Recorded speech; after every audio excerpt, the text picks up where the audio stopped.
On the campus of North Carolina A&T State University, where the video board on the sign out front constantly features elements of the transportation research happening here, and more than 200 robot coolers on wheels roam the campus, transporting food students and staff have ordered from campus eating establishments using a smartphone app. Transportation is an area that we can contribute really more, and then we were strategically thinking.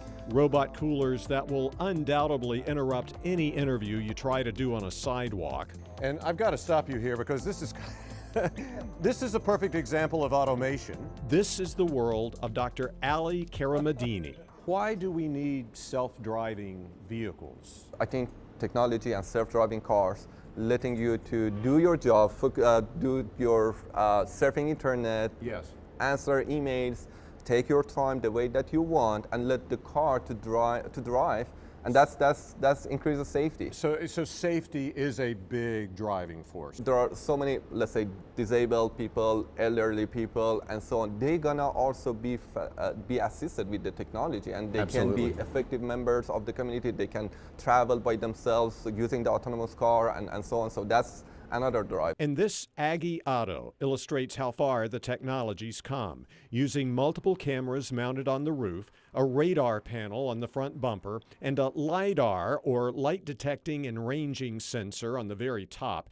The Aggie Auto and a few others like it can drive themselves. When we got inside this one, it was part of a 4-week pilot program during which Dr. Karamadini and his students tested them as part of a continuous loop shuttle service that took riders from the A&T campus to downtown Greensboro and back. Why does this vehicle need a driver right now? I know the law requires it. Correct. First of all, the law requires it. Yes. But second is that still we are prototyping, we are testing. It is not commercialized yet. Yes. And in that situation, we always need a backup driver to take over the control of the car if needed. The driver also initiates the movement by telling it where to go, and it does the rest. Speed limits capped at 25 miles an hour, and the vehicle isn't perfect yet handling intersections. So does the driver take over at each intersection? Not necessarily. If it is green and if it is okay to go, so the car can drive it by itself. Right. Otherwise, the driver just prompt the car, hey, it is good to go, or no, stop. It can look in front, behind, it can tell if there's a car in the lane and it will not move over. Exactly. And it is handling intersection by itself. Okay, right we now. have a green light here, and it's Yes. it's slowing down by itself. Correct. And it's And there is a turning. there is a pedestrian, Pedestrian. there, and eventually it will go to the stop, to the parking spot by itself. When the university bought these vehicles in 2020, they were already equipped with drive-by-wire technology, which uses electronic systems to control steering and activate brakes.